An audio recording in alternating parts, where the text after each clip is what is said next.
We'll just hit the live button to see how it goes. All right, Greg, you ready? Yeah, ready. All right. Looks like there's a few people already in. Hey, 45. Chris, thanks for joining us. Tonight, we're going to have a little topic on having a basic comms plan. Let me pop it up here.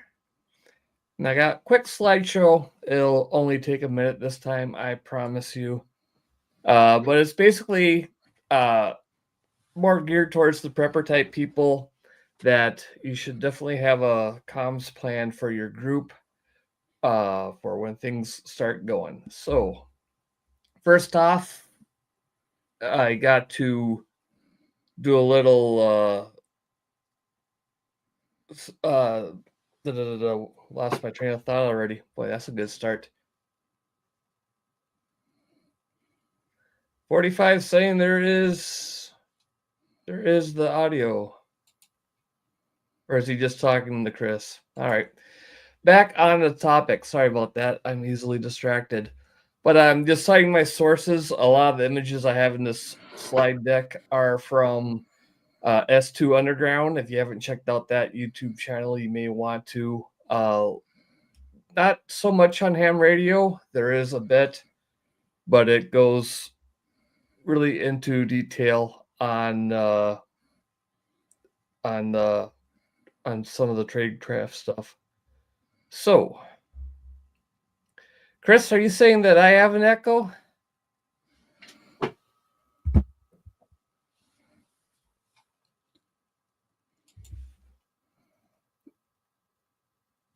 Because I got everything muted here. So, I'll check the stream.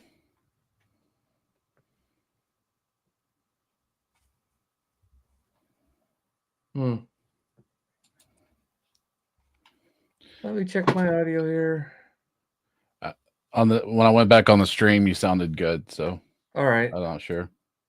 How about now? 45 says you're good. All right, we'll go with that. All right. This is what happens when you just wing it. All right. So basically, why does somebody need a comms plan? It's basically I got the 4 bullet points. It's more efficient, effective ways to communicate. It'll be a good reference for in times of emergency, and it can add a level of security to your comms if you set things up right. And it can be part of just an overall preparedness plan. Uh, more effect, more efficient ways to communicate is key because a lot of the preppers they will uh, upload or program their Baofeng with their area repeaters, maybe designate a frequency or two for your group comms. Then you just throw the radio in the pack, thinking you're good for when you need to use it because it's a radio. You just push the talk button, away you go. But the realities is you need to have some type of a plan in place with your group as to where you're going to meet. As far as the frequencies, as far as a repeater, uh, what's your standard operation? How are you going to communicate to each other, basically?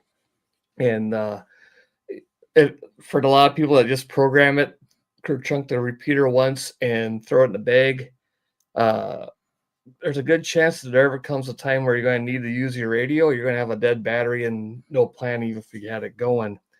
So, the part of the comms plan is to make sure that you also do things such as practice regularly. I mean, that's the whole thing with on the 2 meter weekly nets for repeater clubs or Aries groups. That's the whole point of those things. It's not just necessarily to talk about your doctor appointments and so forth, but to basically make sure that you're checking in regularly, your equipment works, uh, you're not having a faulty antenna or mic problems, the repeater works, all that kind of stuff. So just regular check-ins and forming a net with your group, whether it's incorporating an existing group repeater net, such as, like I said, a ham radio club. If there's already a net on Thursdays at 7 o'clock, you and your group just participate with it, or at least listen in to make sure your radio's working, your batteries are charged, all that kind of stuff. Now, another part of your plan that you should have is some type of a trigger or protocol for ad hoc nets, such as when something goes wrong, because something's not always going to go wrong, or events going to happen at the same time as your weekly net. So, if there's, and that kind of falls into what you'd be like your pace plan. If the power goes out, first you try texting each other or calling each other. If phone service is out, then you go to your radios. And it can be just as simple as, everybody having just not even a ham radio, just a GMRS radio, and just say, hey, if you can't get a hold of me, go to channel 3 or whatever channel you guys want to group. Have an ad hoc net, and then that time you should be able to put in a protocol to when you're going to check in with each other, depending on the severity of things and all that kind of stuff. Having everything written down, and here I have some examples here, just a simple printout sheet that you hand out to everybody. Have the basic information, such as frequencies that you want to monitor. Like here I have the example of just repeater nets in my immediate area of what time, what day they are, what frequency they are, and a little information on the club. So that way, even the non-hams in your group, you can have your radios programmed with that. You can listen in all the time. Listen in on those nets. It's also a good learning opportunity, just listening into an established net. You can learn quickly by how well their net control goes, on if they got a good net control, how the nets run smoothly and efficiently, or if they got somebody that doesn't know what they're doing, they just turn into a chaos. So having things written down, again, is good for keeping things straight in a high stress time.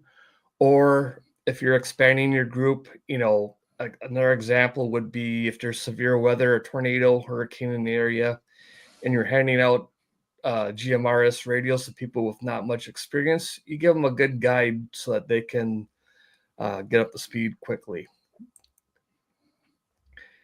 And with a good plan, you can add a level of security to it. And here are some screenshots that I've taken from the GhostNet's comms plan, where you can dive in some of your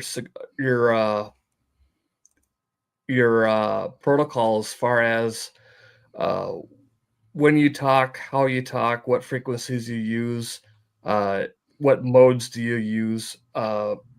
Most importantly, when and when not to use your radio, because in some high risk areas, what have you, keeping radio silence may be more important than chit chatting. So, security is one thing that is going to be dependent on your group and your situations. And again, you can go as detailed as you want, but as more complicated as you get, it's more of a reason to make sure you have things written down so that there's a good document that's easy to follow for everybody in your group can stick around with. And then this can expand more into an overall preparedness plan for your group. Besides just talking on communicating via radio, you can also put into some of the other things that you want to do. Again, like the health and welfare checks. If there's a storm coming through, putting up a schedule when you reach out to people. Even if the cell phones are working and stuff, make sure you have a procedure when you're checking in with each other via text messages or phone calls or face-to-face meetings, uh, whatever you're working on. You can establish rally points as far as when you, if again, using the severe weather scenario, if you have to vacate your home, where do you go to meet up with your family, your immediate family, your neighbors, anyone else in your group? A protocol for if you have lost contact, where if somebody doesn't check into this daily health and welfare nets that you have, what kind of things do you do? And there are options for overt or covert signals. We can go on forever on that. And yes, Chris, that is a battle board. I really, really like that thing. I've got them set up for my personal manual that I have here. So that is the my little presentation in a nutshell. Where I stand on it is to have a good plan is a must, and you must practice it. I don't think just like a radio itself isn't a throw in the bag and take out in emergencies only. I think you need to be working your plan with your group, practicing nets, uh, determining where there's some weak points in your area as far as getting a simplex signal. Uh, I can't stress enough. A lot of people think that they'll just stock up and have a couple cases of ball things themselves, and they'll just hand them out like Halloween candy in an emergency. It may not go as well as you think. So practice, have a plan put in place so that it's easy to follow. Everyone in your group's literally on the same page, and you can go from there. And at this time, I'll thank Dennis again for being a Buy Me a Coffee supporter. Thank you very much for that. So, Sam, you're in the house. How you doing Howdy. tonight? Doing pretty good. Good. Waiting for this cold weather to come in, but other than that, can't complain. All right. And we got Shaq and Greg. How you? What's up? Now I need to look into the battle board. I'm not sure what that is. So Me either. Oh, I will go grab one here in a little bit. And then I think Derek is off I told eating dinner. I told him to text me when he's ready. All right. I'll leave that up to you. Sam Yeah. is the behind the scenes producer for this show, and it goes much smoother when he's around. As you could tell earlier, I get easily distracted with the comments and stuff, so I'm going to go back to turning the comments off. I don't want to be ignoring anybody, but I can't do three things at once. So I'm trying to keep my train of thought going in conversation here, but Sam will keep an eye on the chat and bring up anything that should be addressed. So if you guys have any comments or questions or want to contribute to our little discussion, please fire away. So, Greg, you are kind of the resident prepper of the group. Do you have a comms plan, so to speak, for your people? no, I don't have any people. That's kind of one thing I'm lacking here where I'm at. So, but I have set up something, and it's been a long time with my wife where, I have an HT in her car. If something goes on, she's always with the kids. She's a teacher. My kids go to her school, so they're together. Majority of the day I'm at work, so I have a handheld in my car always and my mobile radio. Mhm. And I tell her, hey, turn it on. It's on the frequency, but she doesn't understand it. She doesn't want to get on board. So maybe a little bit more pressuring with that. Right. I have talked to Norm about doing some HF stuff. If something happens, we want to communicate, doing on HF on a certain frequency. We don't have anything on the books, but we should be getting on it. Yeah, it's Something I'm lacking in for sure. yeah. I am about one step ahead of you. I got a basic plan that's kind of in a draft phase, but we're working through it. In fact, it kind of got kicked off about a month and a half ago when we came up with the idea of this month's stream was we should talk about having a comms plan, and doing so we're like, you know what? I don't have a comms plan really. But Greg, you do have the one point, and it's kind of like what I said before. It could be as basic as having a GMRS radio and have them already tuned to whatever channel you guys designate as your go-to channel for reaching out to each other. I mean, that's as basic as you can get, but it'll work, because there's a lot of people who just buy a radio and they don't even know uh, how to get a hold of anybody. So I Yeah. definitely think that's a starting point for sure, is to make sure everybody has a radio and you know what frequency to reach out to each other, whether it's a simplex frequency. Like I keep going back to GMRS because I think that's a good choice for a lot of people, or a repeater. Just make sure you have that basic thing down. Yeah. And one good point you made is, don't just throw it in a bag or in your car and forget it, because there's so many things, especially like I'm not a big HT guy. I have a lot of them, but most of them are Battlefangs. Mm-hmm. And I have one ICOM, and that's kind of the one I take with me most of the time. I don't want people seeing me with the Battlefang, but no. Well, you got But an image to uphold. if you're not using that thing constantly, you forget how the menu works. How to program it, and like Right. it's because it's not simple. Each one's different and they're complicated to a Mm-hmm. certain extent. So if you're not using it, you forget how to do it. Yep.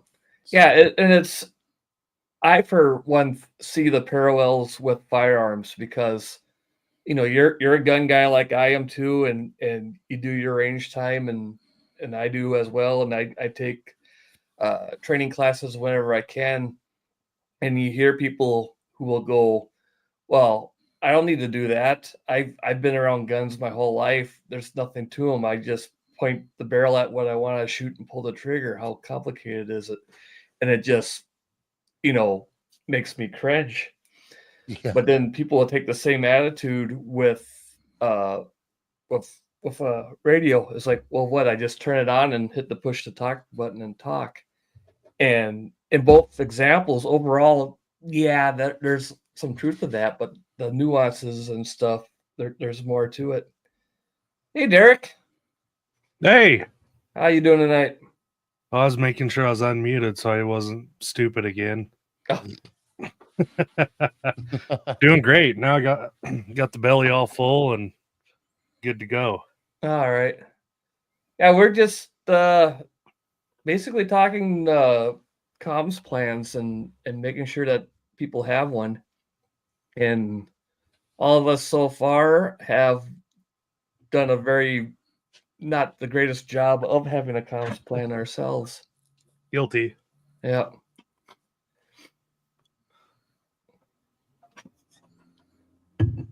Yep. Yep.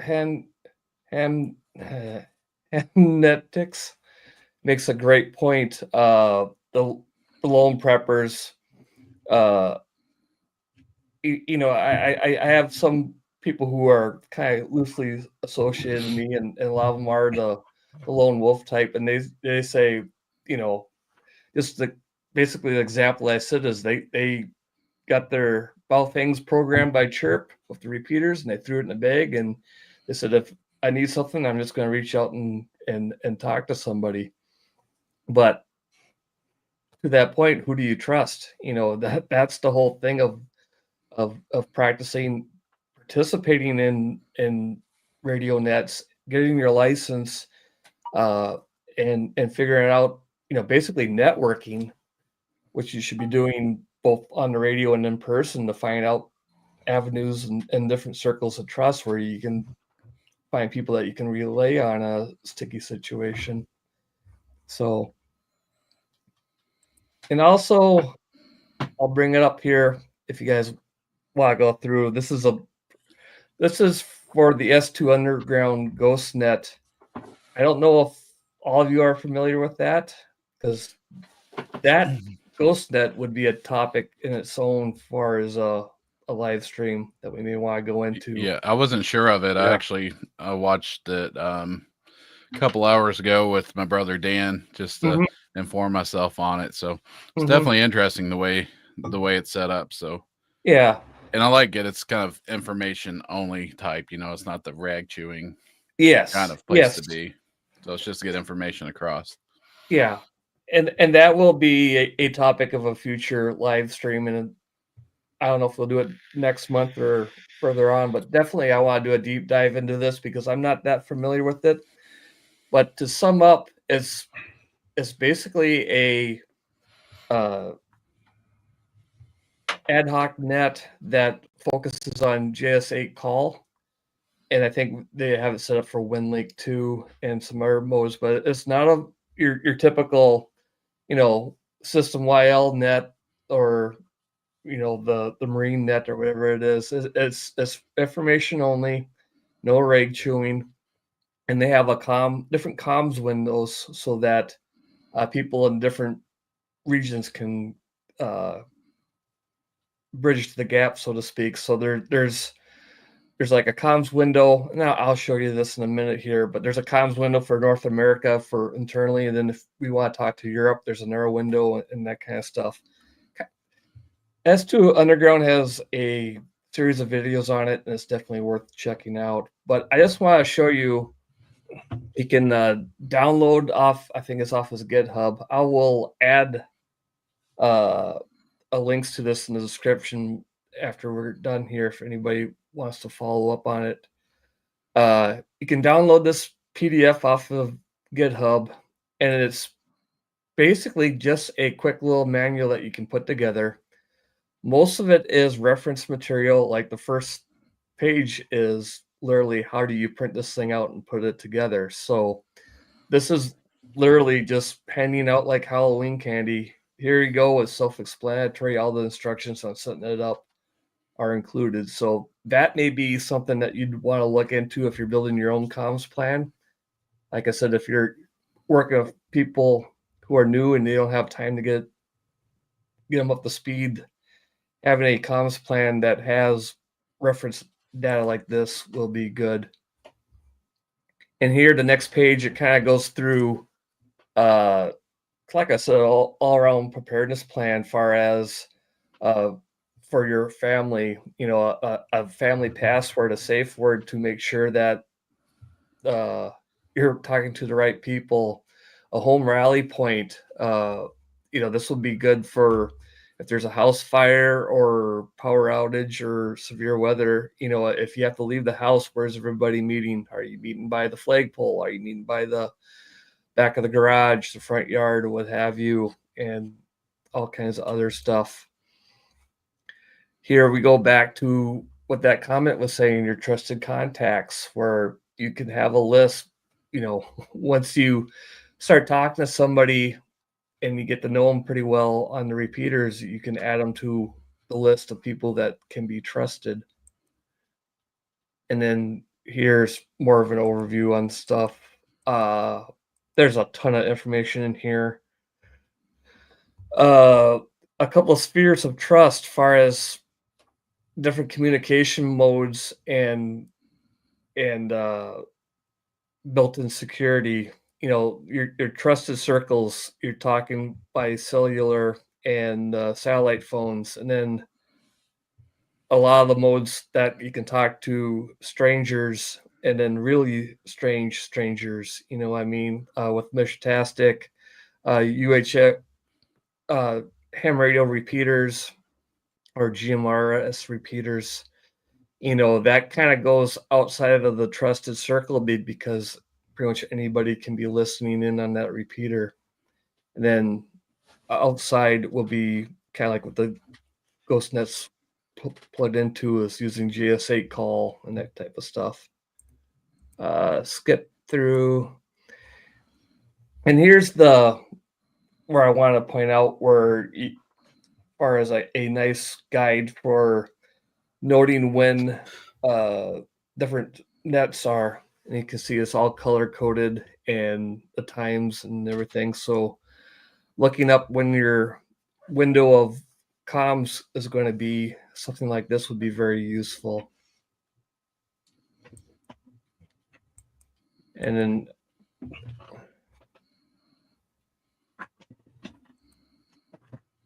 I have no idea. I don't even know what it must be. I take it that's It's already there. it's already there. Yep. It's in the back. Okay. So what is that? Is it like a mesh network similar to Meshtastic?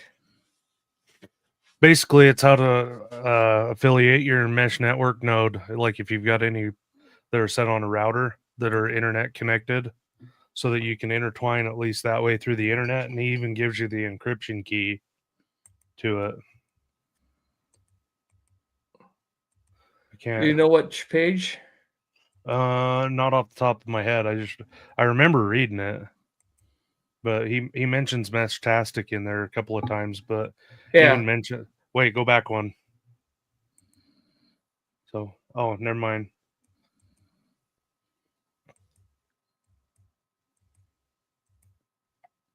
Yeah, because I know There he's you got the go. Meshtastic net. So see on that, he even has the 256 AES key Mm-hmm. for it. So that way you can add it into your channels. But even then, he's got directions in there to set your base channel 0 up Yeah. before setting it up. Yep. Yeah, that's why I think this is a great reference for setting up a comms plan of your own, even if you're not going to use Meshtastic or JSA call, just the idea of having information in there that, like I said, you can hand it to somebody that's not very familiar and they can get themselves set up pretty quickly. And as we're just like here. But I mean, even if that's not internet connected, you Mhm. can still utilize that channel, and that's a pretty. The only way it's not a good encryption key is because it's published. Right. But I mean, anybody's going to know how to find anything if they know where to go looking. Right. But this is, when we get back to the security things, these are a few pages that I really like. Basically, he just copied and pasted uh, some of the manuals, are like this one you can see right in the top left or top right corner, where oh Oh, okay, so okay. I was my bad. oh no, you're talking Meshtastic.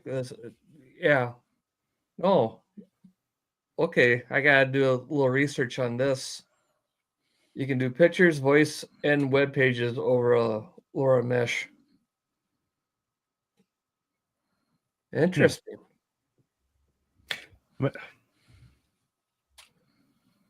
But back to right here, he pretty much uh, took the guidelines out of the Marine Corps handbook here, and you designated different levels of security as far as radio routine, radio essential, radio silence, and then a complete blackout.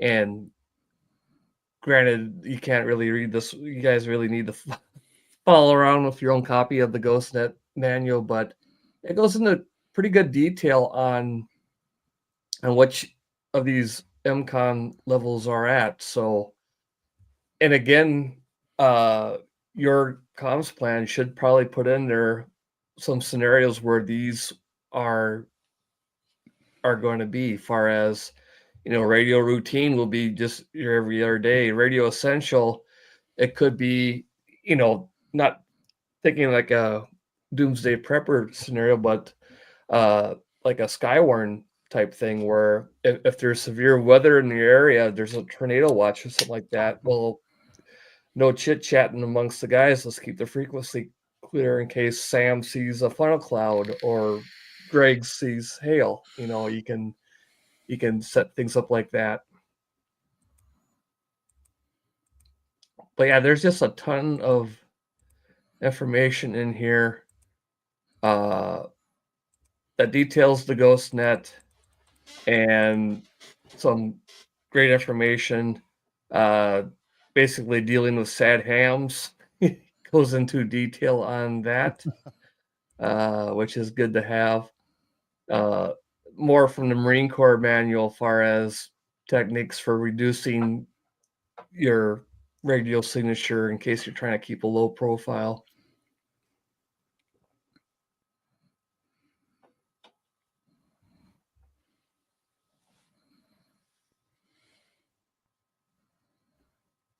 Very cool.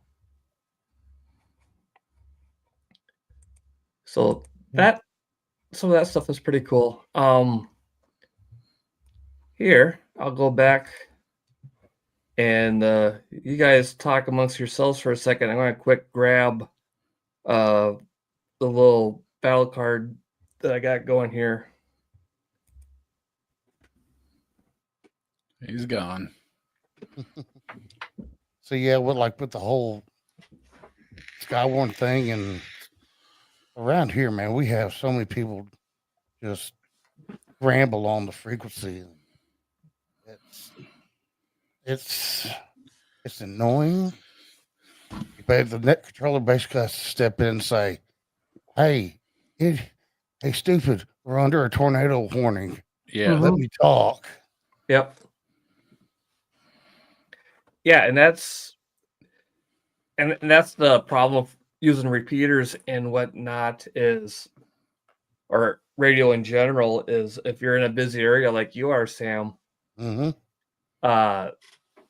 you could have your group, your ham radio club, your Skywarn, your Aries group, and you can all be squared away. There could be 20 of you squared away doing things right, but it just takes two people who just don't know that there's a plan in place. Just get on there and start going off. Yep. But here is the battle board, and what it is basically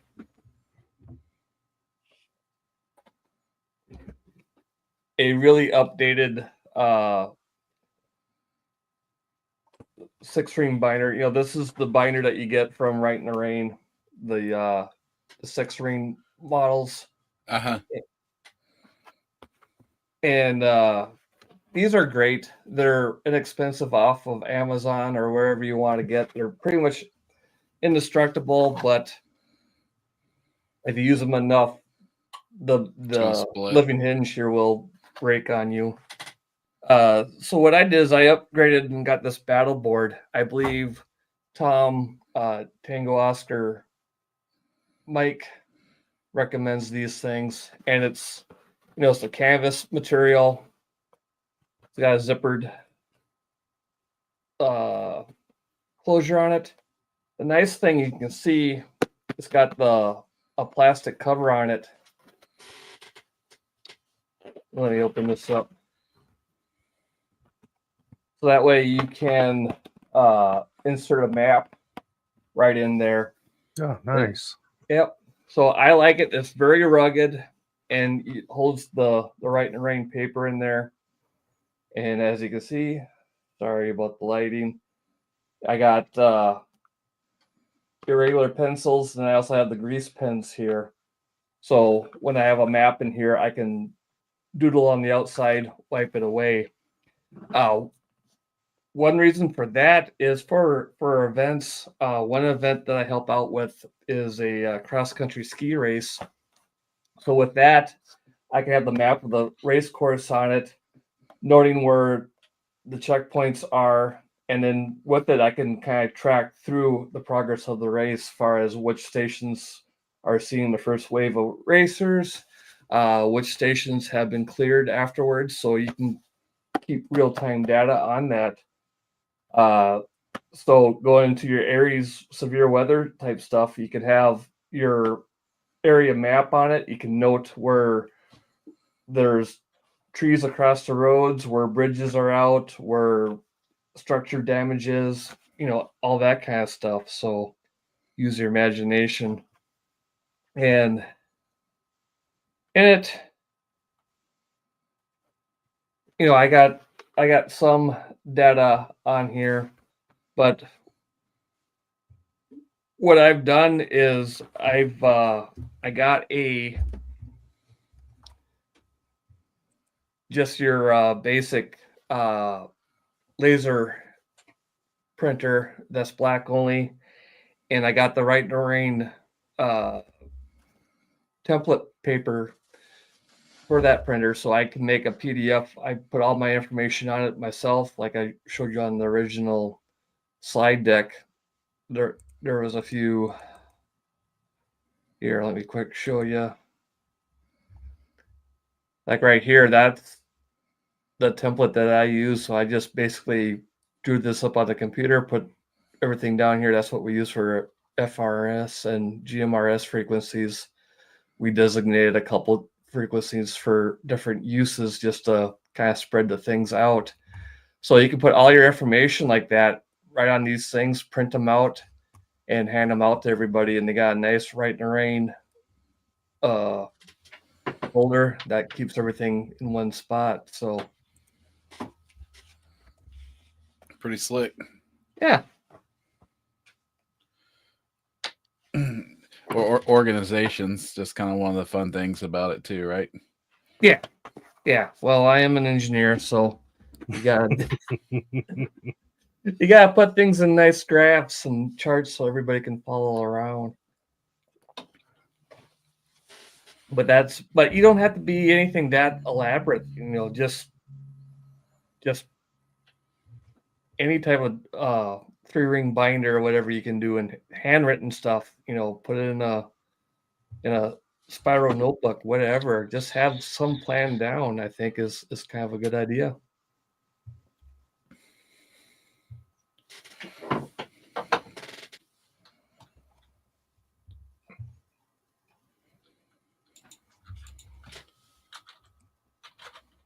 Yeah, and like Sam says, for weather, on a repeater and stuff, you do have to have a good net controller to take care of it and make sure it's not a mess. And around here, they do a really good job with my club. That's one of the things they do the best at. Is really. I don't have a map with me, but yeah, on the inside, this just pulls open, so you can take a piece of paper like this. Oop. I can't do it on camera, guys. I'm trying.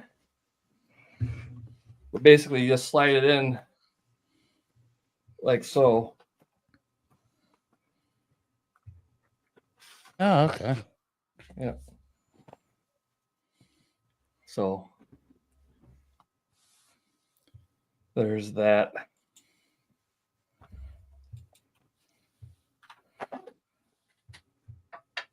So, Greg, are you shopping Amazon right now for these things? I was looking them up. So they got all kinds of different items there. So yeah, the battle board, they got all kinds of really cool stuff. That's for sure. Yeah, I'll have to look into it.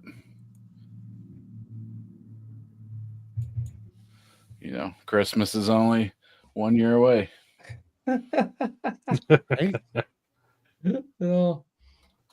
No, but that's just some food for thought. Any other ideas you guys think we could add that'd be good for a comms plan? Maybe some Skywarn stuff, Sam. You're the Skywarn expert. Could there be something you could put down that would be useful, far as like identification of storm clouds or?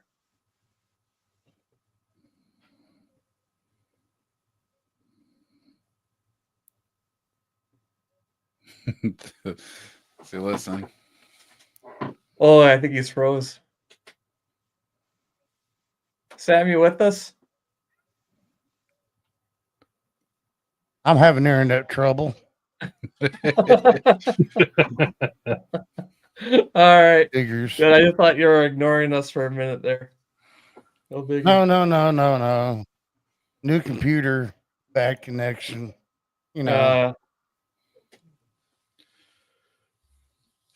Yeah, and one thing that with the S2 Underground with the GhostNet, he kind of set it up as a plan that you could use for yourself too, with your local groups and communicate with. It's not just to get on, the GhostNet. You could set that same thing up with your own group. It's just kind of a format for it, so it's pretty interesting. Yeah.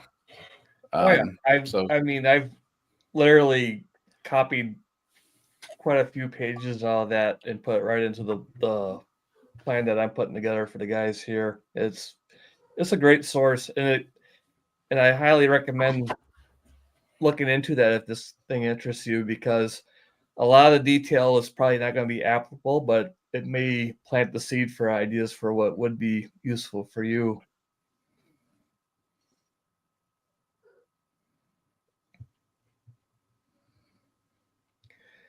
Derek looks like he's looking up something here. No, I was looking, thinking how I need to clean. No, Jason in the chat saying he's looking for one that has enough holders on for the basic 8 crown set. Oh yeah. Built-in pencil sharpener, maybe. Oh too. yeah. Well, I think that's like on the 64 though, ain't it? Well, I don't know. you still need to sharpen your 8, Yeah. Yeah, I never had that was for the rich kids, Yeah, I didn't even get crayons. I just had Rosa Arts or something, Right? It's like painting with wax, or I don't know, or coloring with wax. Your mom just handed you a candle and said, "Shut up and draw." Yeah.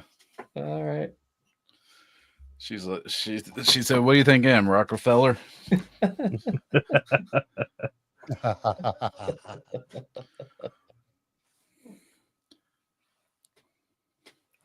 No, but that's one thing Hammerito guys like, I think, is gear. So it goes into it, and especially gear that you could use. And we all get the stuff we buy, and and you forget you even have it. Oh yeah, and here, let me see if I find that page. It's towards the back here. Yeah.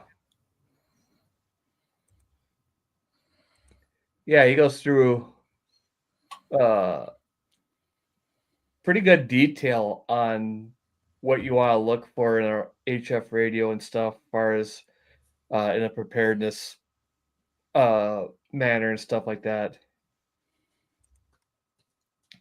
What do you recommend? Space station radio, mobile radio, portable radio. Yeah, so information like this would be good because obviously in your ham radio club, you got the things covered. But if you're more of a, like you said, your families, your neighborhood watch type things, your prepper groups, a lot of those folks have very little interest in radio. But once you expose them to it, having something like that will probably help steer them in the right direction and not buy too much gear at once. I say too much as in stuff that's far beyond what they would use, something that would waste their money, or not enough, so stuff like that's kind of cool. Hey, Tom's in the house. Tango Oscar Mike. Thanks for showing up. Yep, and Ham DeLorean. I haven't heard from that guy in a long time. Oh, hey, Ham DeLorean. Good to see you. Yep, every club should have a documented communications plan as well. And as I said earlier, Tom was the one that gave me the idea of, or introduced me to these battle boards and printing out everything on my own with a laser jet printer. So Tom's channel, Tango Oscar Mike, is a great resource. He's very much in the same wheelhouse as we are here. So if you don't check him out, please do. So Greg, you're pretty active in your radio club. Does your radio club have a written comms plan far as anything, or No. do they do much Aries type stuff, or is it just they have we have we have the Aries net once a week, and then we have our regular club net once a week. Okay, you have two nets a week. Yeah, and anytime there's any kind of weather, no matter what, they'll come on and change the repeater and get the tones on there where it's bad weather's coming, and they stay on there and ask around for call-ins to see how the weather is and anything going on, and come back to them. Pretty simple, but it's effective. Yep. Yeah. Yeah, for sure. Now, when you said they changed the tones, did they actually change the PL Like, tones for it? yeah, like no. I mean, like when you hit it, and it just, you get your repeater beep, it'll be a different one, and it'll, Oh, yeah. instead of doing it'll say that it's, active weather situation or something. So, Sure. Sure. Yeah, because some of the repeaters around my area, they they just have the tail squelch normally, but when they have a net, they'll put a Roger beep on it and stuff like that. So, and now that I'm learning Morse code, I just realized that the one that I thought was just a couple tones was Morse code for net. So, hey, I'm learning. But I suppose I have the same signal too. In the Sam, that might be something you'd want to bring up to your guys, where you try to keep people off the repeater on during a Skywarn situation. If you could set up the tones like that, where it'll say, you know, after somebody quits talking, if you have something saying, restricted use or something. Yeah, well, we'll come on the repeater and like this is W40P with Central Alabama Skywarn. National Weather Service has issued a tornado warning for Elmore County. Anybody in the affected area, please check in now. Mm-hmm. And they just break in when they want to, like that.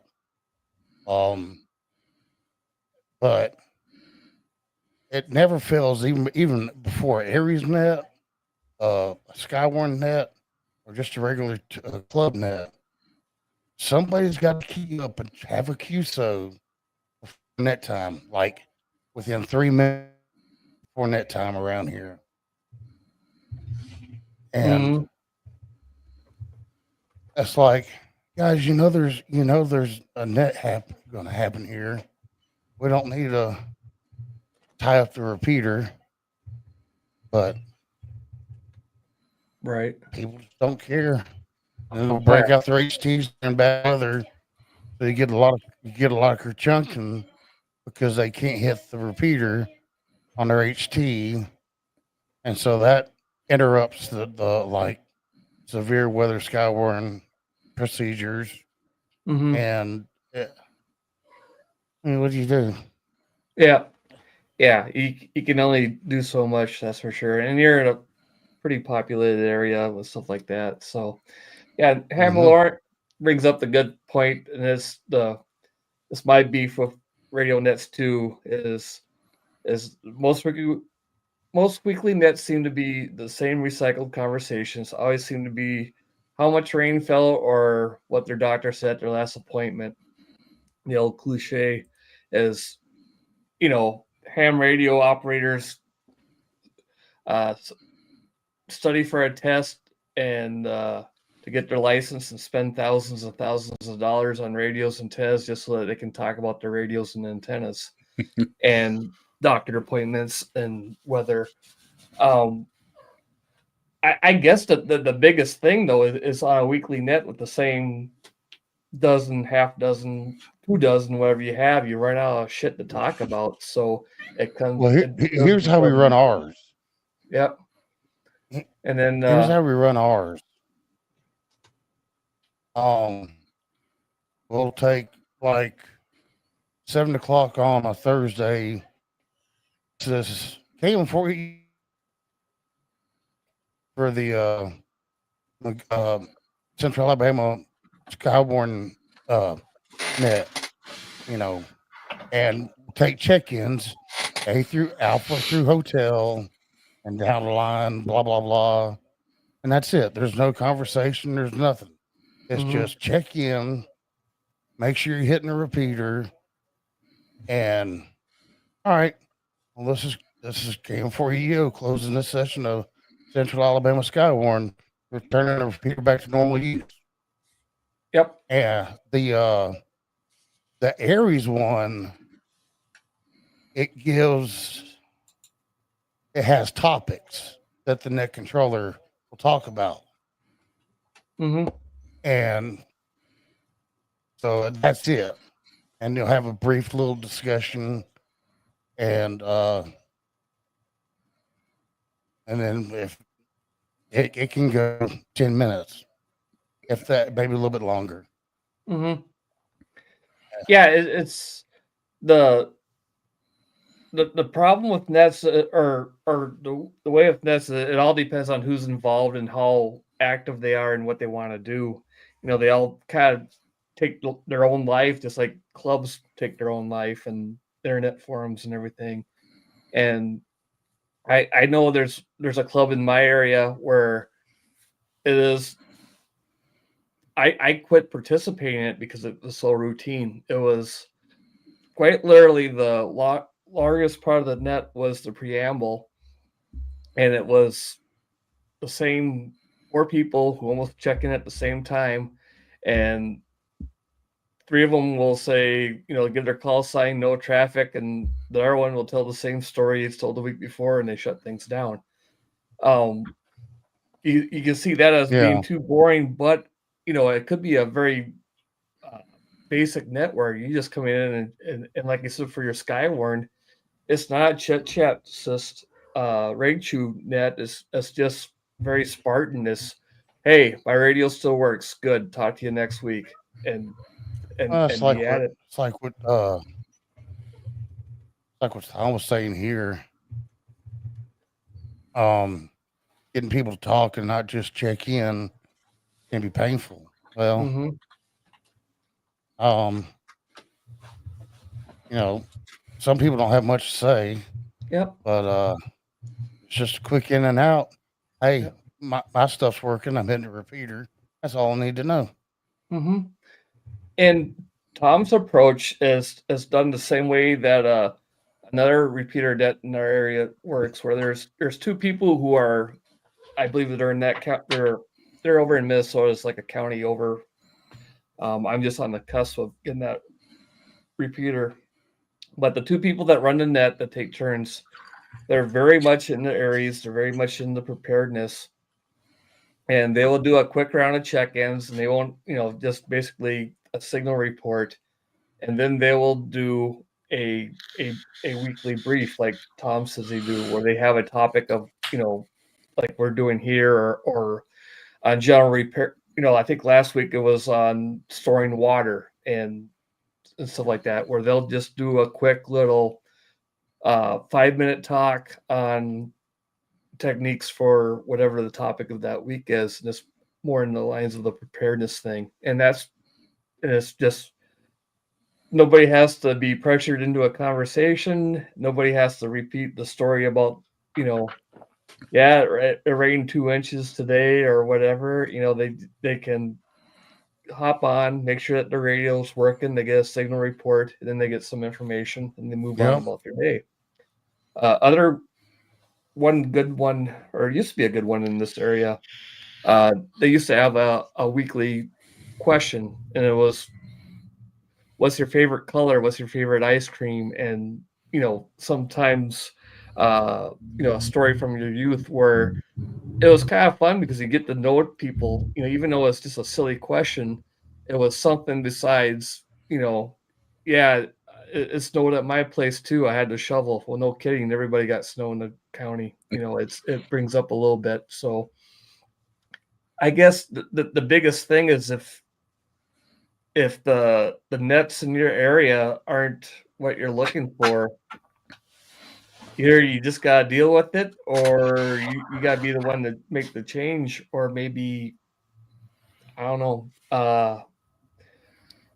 That first example for Yeah. the county here, where I says like the same 6 people, there's another group of people that uh, wanted more on the net, but they weren't getting it, so they just started doing their own net. They talked to the club president and said, your weekly nets on Thursdays. Do you mind if we have a net of our own on Tuesdays? Everybody's welcome. And they're like, yeah, go right ahead. So, you know, then you might have to deal with some club politics of what it is, but Mm-hmm. chances are, if you're polite about it and that repeater isn't used quite that much, they'll probably be like, yeah, go ahead. Let's keep that thing warmed up. Right. Yeah, and talking on the repeater too, it's you're always told, if you're going to be on there having conversations for long, you could go to simplex. So that's where I had the most fun. You meet somebody over there, hey, let's go over. You got that's where I met Evan on the repeater, and that's where we'd meet up. And we just have the radio on, and hey, move it over. We'll talk over there on simplex, and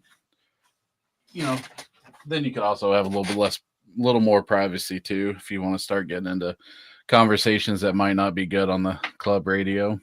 Right. But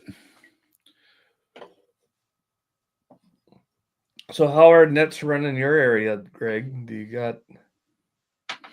it's pretty much no traffic, and it's always pretty much no traffic. And, they'll do announcements, at the beginning.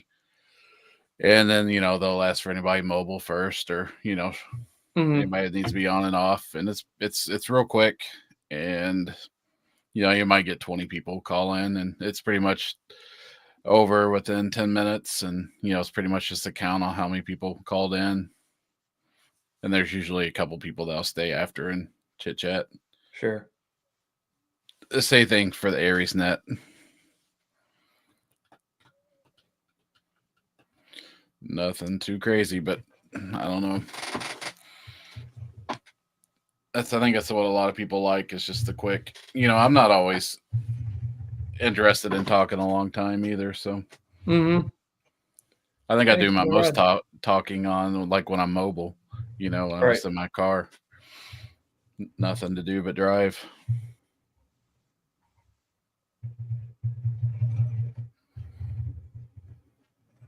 I think one of the repeaters out of the Twin Cities here does that. And Lauren, we used to. I don't know why they stopped.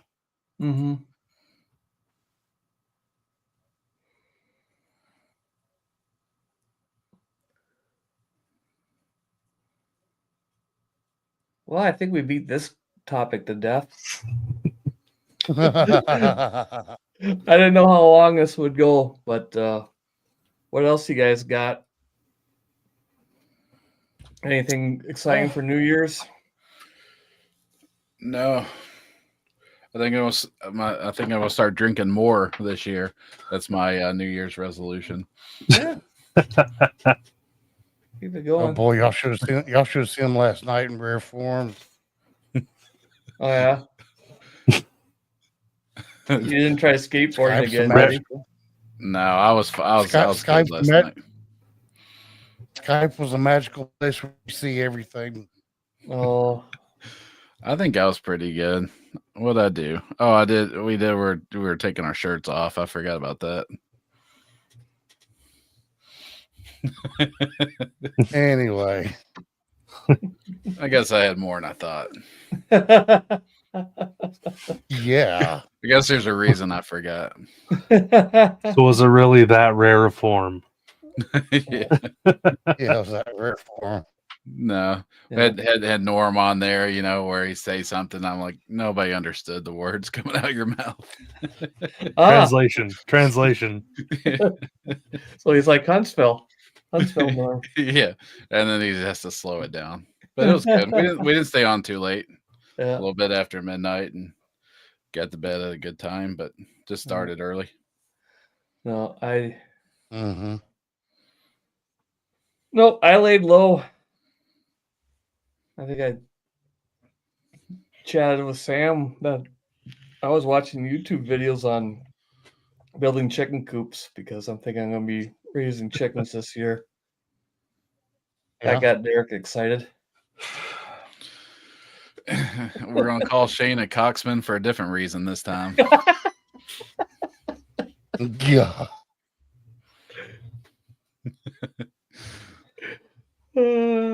Tell you what, though, my wife's getting to be quite knowledgeable in chickens. All right, because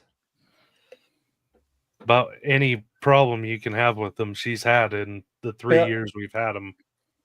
Yeah. Oh yes, chicken coop videos are addictive.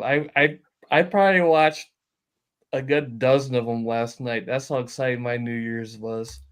But it's gotten He choked the chicken last night. what got me was 2 days ago I went shopping and eggs were like $6.29 a dozen. And I'm like, yeah, that's the face I made. Damn. And I'm like, all right, No, that's I'll tell you after the show, but he made it funny. okay. But yeah, but if I'm talking 50 cents an egg, it's time to start looking at it. And on the prepping side of things, our supply issue is iffy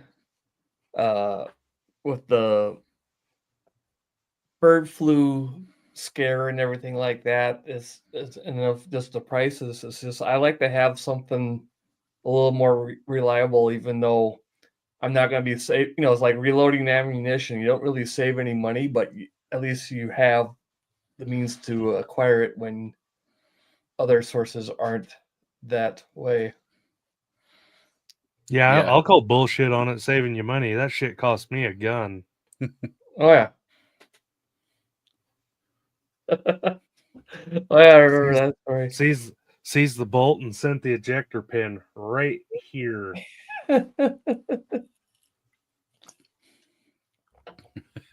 Yeah, if it wasn't the chicken, it'd have been something else. Whatever that shot took. But as a grocery store manager, here in Southern Indiana, we are at $3.97, which is crazy for our area. And every day I get to hear, somebody comes up and says, "Are these golden eggs? Why are these so expensive?" I hear it multiple times a day. Oh yeah. And I'm like, it wasn't funny the first time. It was not funny the sixth time. So Yeah. get 'em- go away. You just need to tell them to go milk the bull.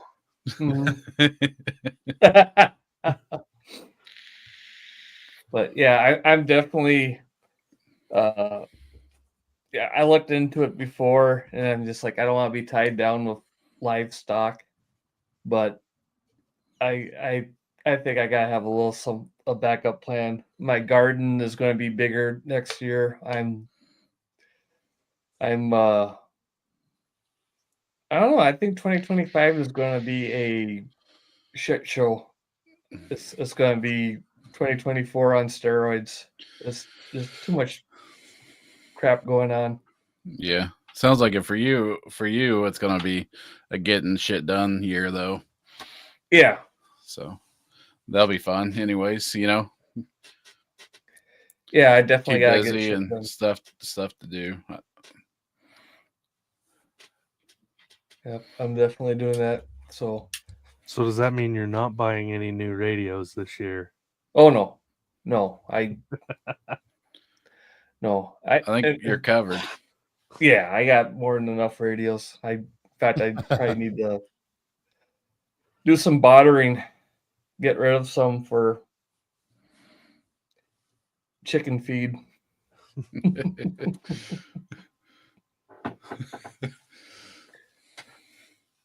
Speaking of that, I did find out on the chicken front that when it comes to your chicken feed, the local farmers are a great resource.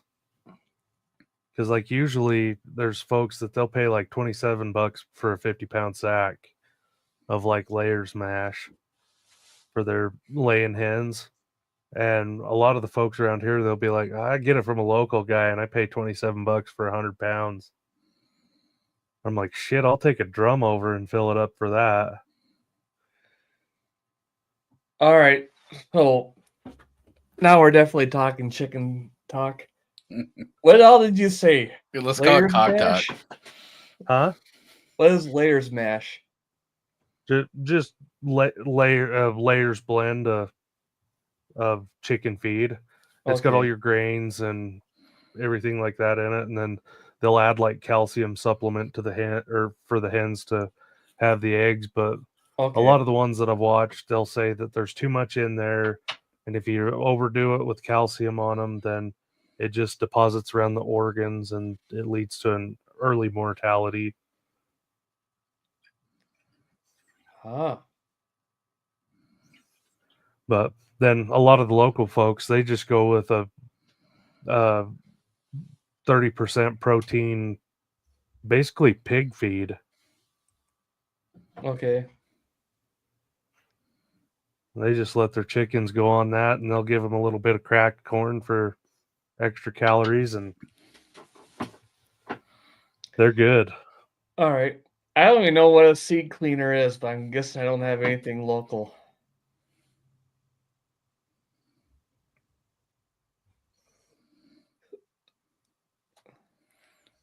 Yeah, I'm not sure.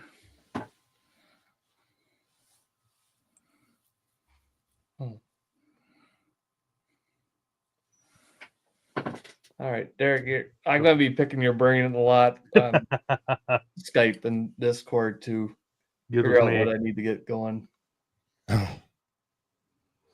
These want to talk to. You just have layers, or do you have meat chickens too? Some of mine are like dual. Okay. You can use them as meat chickens or layers.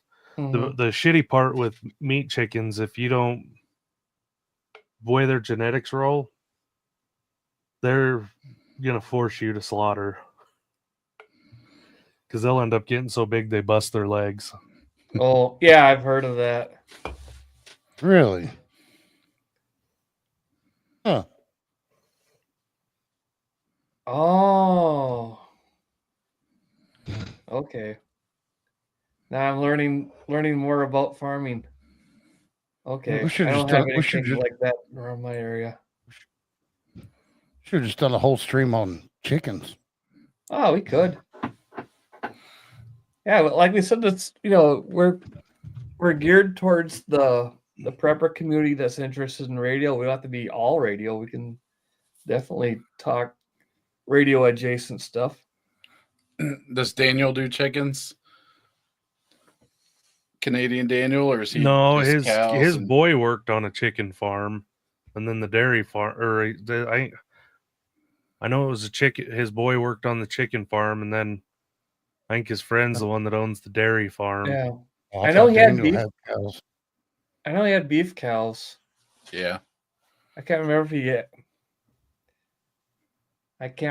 he had chickens or not. Oh, yeah. So They're funner than hell to watch, though. Like I don't know. I love watching birds, like especially chickens, or Mhm. if you can get a good covey of quail to come in the backyard. Mhm. I love watching them. They're neat. Yeah. My friends with the hobby farm, they got layers and they're fun, quirky animals. When you talk about quail, I know a friend of mine, he raises quail for meat and eggs, but the eggs, they're you gotta They're have not even an hors d'oeuvre. yeah you gotta have 20 to have a dozen. He said they come out, they're about the size of a dime, but they're really good and they're good for you. So Yeah. I might look into quail because quail's good eating too. Yeah, I can't. I was looking because the good layers, they're just wiry things. They're not that you could probably make soup out of them, but there is that hybrid ones. That's what you have, or I got a few of them. okay, But so basically, if you open an egg carton at my house, it looks like a smelting pot because there's dark brown, there's tan, there's like a peach color, there's green ones. yeah, My wife gets them just for the egg color, that's more or less. my friends with the hobby farm. They got the Easter egg varieties, and that was I'll tell you what though, some of my two of my best two of my best breeds that I have, two of my wife's best breeds that she has are the Buff Orpingtons and the ISA Brown. All right. Rock solid, on schedule, and they are hella producers. Now, on average, how many eggs do you get a week from a chicken? The ISA, as long as she's not molting, she'll hit every day. Okay. And that same with the Buff Orpingtons. They're every day. Like they're some of the highest production rates the highest production rates that you can expect out of a chicken, from what I've read, is around like up to 290 days a year. Oh wow. But what's crazy is if they get stressed and they get chased, they won't lay. Or if they catch a cold, they won't lay. If they molt, forget about it for a month until they get evened out. It's just they're finicky little shits. But when they're in production mode, they're rock solid. All right. And when he means by them getting frightened, that's Derek yelling and throwing a beer can at him. Then it's usually the broom. Yeah. I don't mess around. I play for keeps. I throw the broom. The hell with the dog. Be scared of the broom. He's also scared of the leaf blower. And if I get real mad, I start slinging lead. I had a rooster. That's why you got the ones that are good eaters as well, because if one doesn't go back in the coop, it's going to be dinner. What do you think his little girls had a nice chicken dinner the other month? I had a rooster. Key word there. His pronoun was and were. He was an asshole. So he were not around no more. I had it in my mind I was gonna off him. Okay, so to fill those of you that are interested enough that you stuck around for this bullshit. I had a rooster. He was a young rooster. I got a 3-year-old, and I was trying to get my kids out around him to get him used to them and him used to them. And he bowed up on my 3-year-old and spurred her. And so he freaked her out. And I may or may not have lost my shit and proceeded to go on a death march after him. Yeah.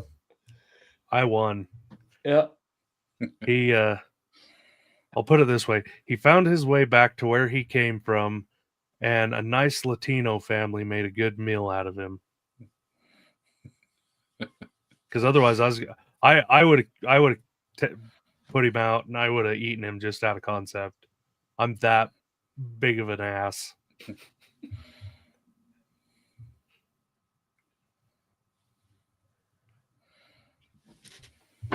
I would do that, Jody. Oh. I'd put it right on the front door just so the hens remember who's at the top.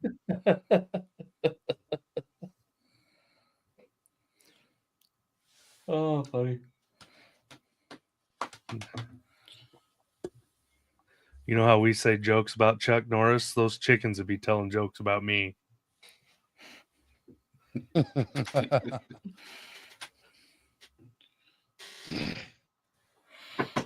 Gator don't play no shit. Oh, Lord. No, on a serious note, though, just kind of coming full circle back to topic. Equipment familiarity is huge, especially if you're getting into a plan Like I was telling you earlier, just before the stream started, kind of ties into topic. I had a little bit of a hankering today to go out and do POTA, and so I went and did it, and I was complacent. I went to a park. I went to a park that I had never activated.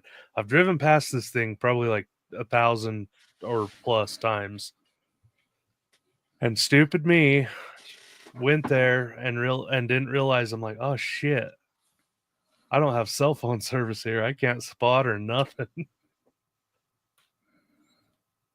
So I'm like, okay, now what am I gonna do? And I'm like, because my whole goal is I did not want to get on 20 meters. That was my whole MO. Did not want to be on 20 meters. I wanted to be up on 15 and 10. That's where I wanted to be. That was just my preference. So I tried 10 for a little while because it was 10 was actually open over into Europe for me. And this was like 4:00 in the afternoon, my time. So that was pretty cool. Same point though. I sitting there, I'm like, shit, I want to get up here and I'm not spotted. So I can't get, the avid hunters that are going to look at the spot list because nobody's just going to go frequency surfing to see if they can find one. And so I'm like, okay, well, lo and behold, I end up on 20 meters. So first 2 or 3 stations I called was like, hey, you're not spotted. You want me to throw a spot out for you? And it was like, yeah. And so by the time that 3-minute cycle of the page comes around and refreshes, kind of gave me a good deal to get warmed up and get into the get all my stuff put right so that I could effectively log. But then I felt like an asshole because I looked down in the center console of the truck and I grabbed my D74 and I was sitting literally 2,000 feet below the local club repeater that has an APRS gateway on it. And I'm like, shit, I could have used that thing to spot myself. Then I'm like, damn, I don't remember how. Oh yeah. But if Yeah, you that's, had that's a good idea. So oddly enough, like I got the APRS.fi app on my phone, sure. and I had that whole spotting. I had the whole text conversation with the spotting bot on here at one point in time, and that was my reference. Well, I switched phones and that went shit. So here we are. Mm-hmm. But yeah, having it written down would be good. Yeah. Or And just go ahead. And that's usually what I try and do. Like I'm a huge I keep notes on this thing like no other. Mm-hmm. Like all the guys I know are old school, and they print the binders and they have the whole dividers in there and shit. They'll pack around a binder, that's 4 or 5 inches thick, and I'll pull my tablet out and I'll be like, I got all that plus all the whole file server on there that I need. Yep. And you brought up an excellent point, and just like that, we're back on the original topic. Is when you think of a comms plan and stuff, I went the printed out Right in the Rain notebook. S2 Underground has the laminated thing that you put together, but in this day and age, everybody's got a cell phone with them, and even if you don't have internet or cell coverage, these little buggers can hold a ton of data on them. You can have your whole comms plan as a note in whatever Android or iOS software you have, or a PDF or what have you. Greg's gonna have to clear all of his feet pick off to get a little bit more room. I was gonna say they're not only for porn, guys.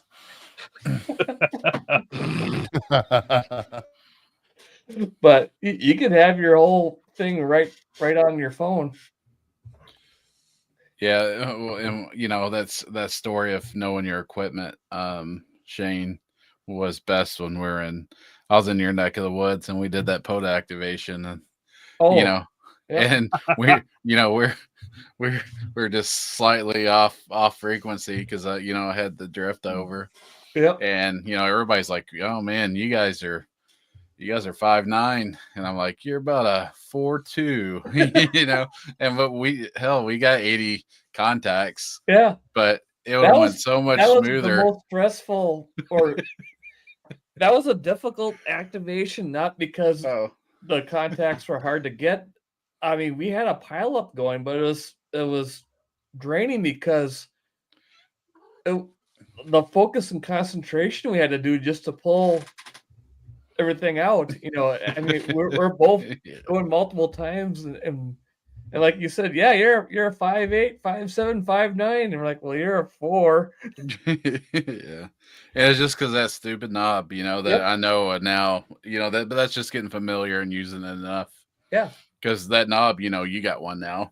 If you throw that in a pack, that knob moves so easily. It's not detent like like the 7300 where you actually got to give it a little bit of movement to twist it. It's just going to move on its own inside of a backpack. So Yeah, be familiar with it. Something that you'd want to document in your comms plan too could be some quick troubleshooting guides. Yeah. I do need to print off just the user manuals for all that. Yep. All my radios. Be nice to have. I did after that day, I did, put that the manual on my phone, so I have that permanently stored, just in case. Yeah, definitely. That could definitely be a amendment. Like I was saying, you could have just a very common generic troubleshooting guide for for things to check, just as a refresher when you're stressed out on stuff. Confirm connections, confirm battery, confirm this, confirm filters and everything.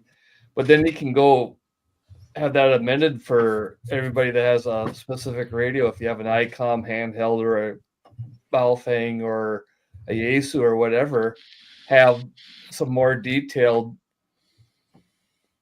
troubleshooting in there, like for you, keeping your knobs where they should be. Yep, for sure.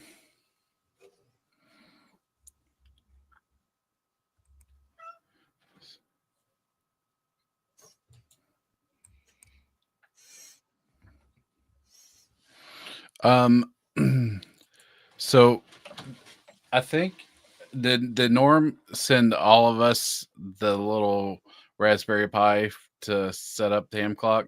Did all you guys get one? Mm-hmm. Yes. Yeah. I haven't done it yet. So shout out to Norm. Yeah, thank you, Norm. Those are Christmas gifts he sent us. Yeah. And I got mine running up here now, and is I'm not a Linux guy. I'm not a Windows guy. I'm not a computer guy, just basic stuff, but he was here and we set it up. I think everything said and done, having me do it and him just telling me what to do within like 20 minutes. And it's pretty cool. I like having it up. I don't know so Sam, did you get yours going? Sorry, say it again. Sam, did you get your ham clock running on that Raspberry Pi yet? No, it's still in the box.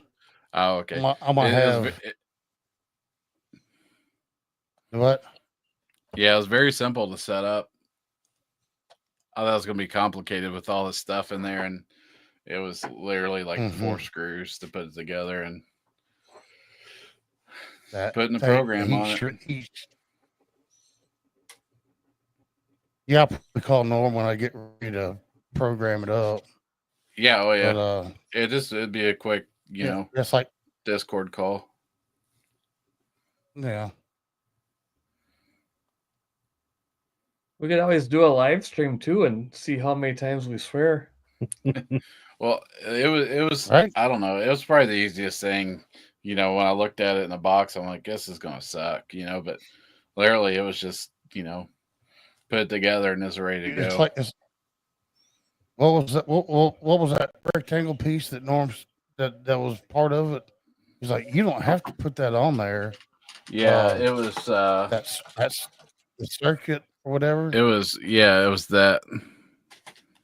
He's like, you don't have to put that on there. Yeah, I didn't put it You on just there. need to put the pads up, the heat pads on the certain areas. I mean, the instructions are simple. Just put the heat pads on the certain places. Pop the Yeah, case on there. Plug it in. Fire it up. Yeah, very simple.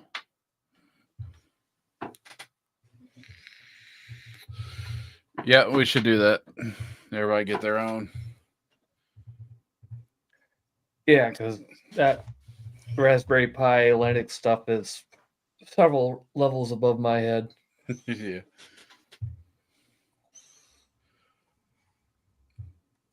Yeah.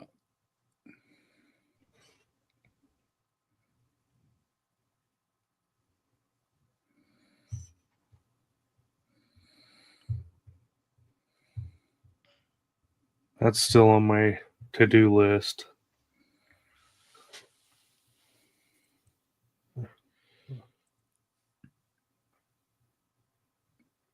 You plug it into a monitor with yours, Greg?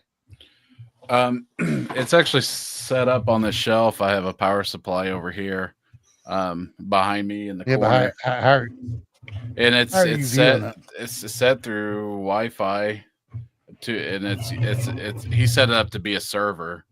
So I'm just picking it up, and I don't know much about it, but it's set up, and I've made a link for it. So all I do is click that link, and it pops it up. And if it doesn't, I just unplug it and plug it back in. It'll reboot. Mm-hmm. So it's a web based link for this Correct. display. Yep. Mine will be going to a 55-inch TV. Yeah. Well, Fine bastard.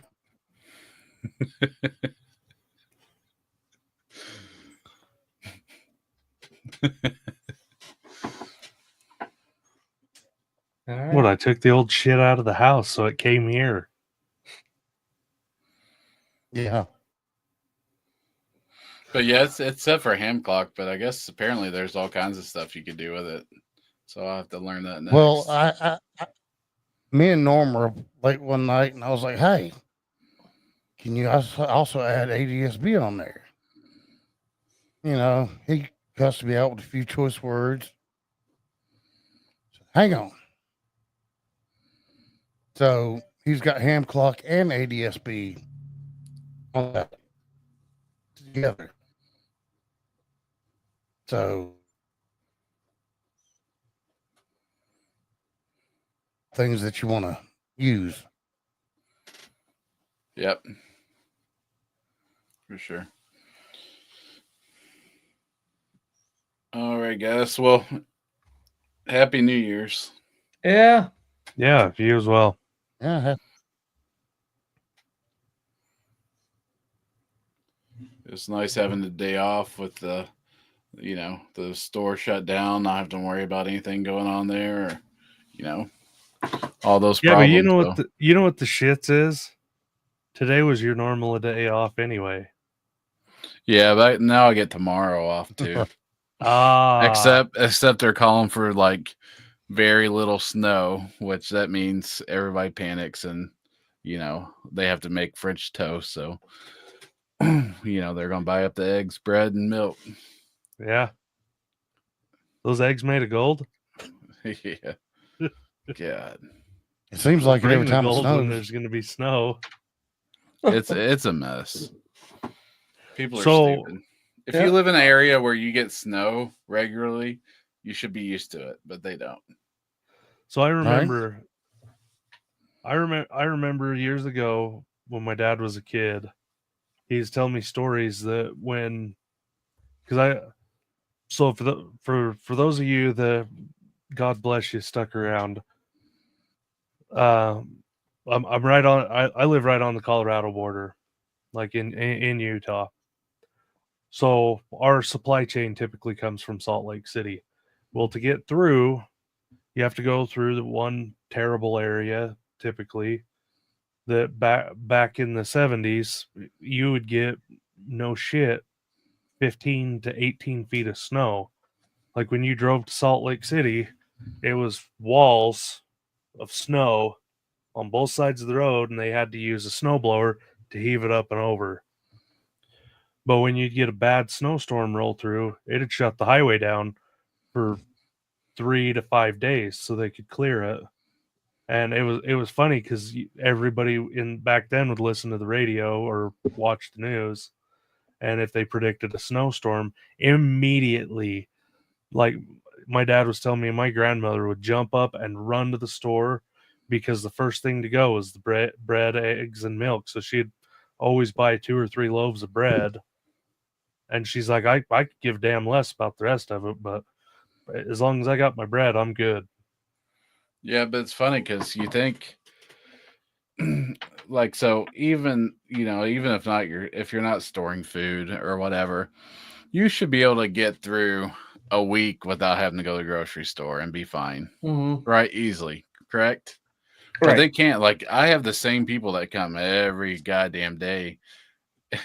Excuse my language. And it's like, what are you doing? Like, do you just not have anything to do, or you just buy 18 hours worth of food at a time? Yeah, a lot of people use it as a social outing. Yep. Yeah.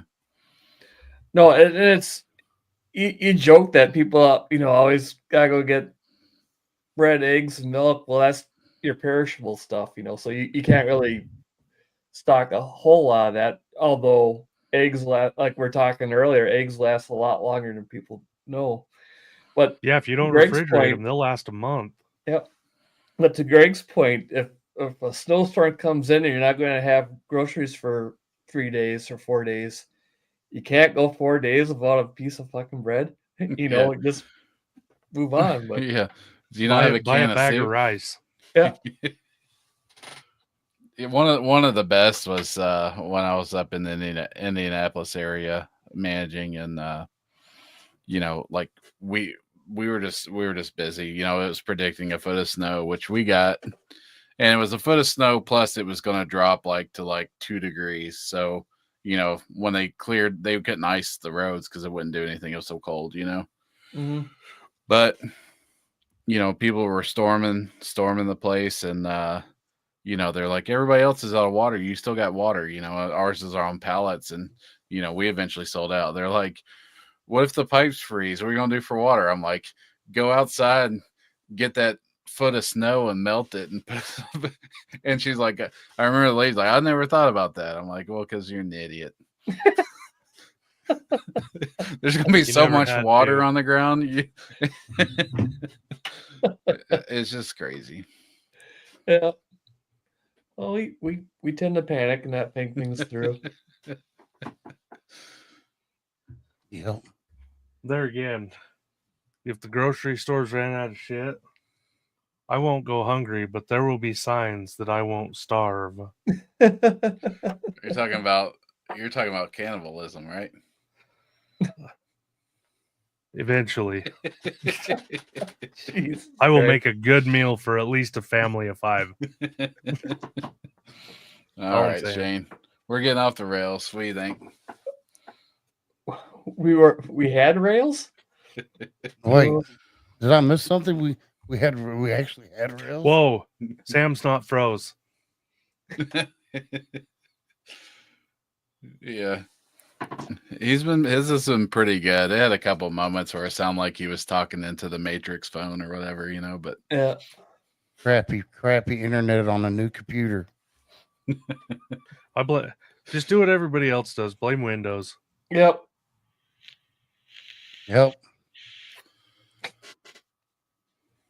Alrighty. Should we call it a night?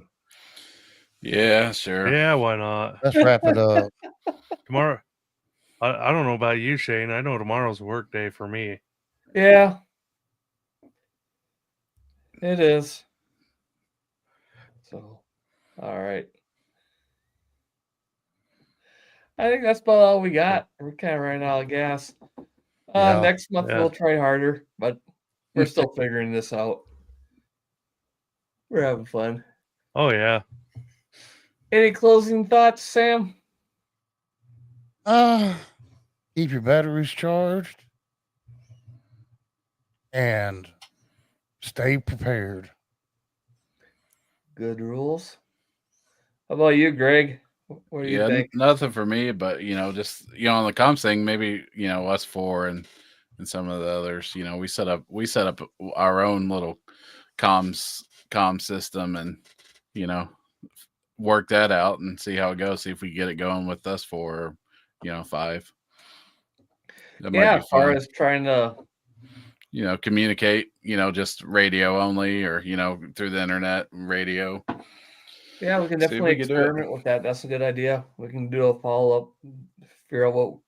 That's actually a really good idea, where we can kind of steal the tech preppers no random contacts theory and see how the 4 or 5 or 6 of us can communicate with each other as far away as we are. What options we have. Mm-hmm. What Yeah, we can because do. all of Yeah. us are spread out pretty far. Yeah. That's actually a really good idea. Can work on that. What do you think, Derek? Let's. Well, take this as you will. If you don't use it, you lose it. Yep. Exactly. And don't let your meat loaf. Makes sense to me. Yep. But no, that's that's a reoccurring theme with preparedness. A lot of people, a lot of the doomsday preppers are basically collectors. They'll hoard supplies and they'll buy tools and cool gadgets, but they don't really do any preparedness with it. Getting to know your tools, getting a plan, getting skills, and that's kind of what we're talking about here. Is seeing if we can get something working between us. So that's a good idea. I like that. Let's work on that, boys. So Yeah, write it down. Yeah.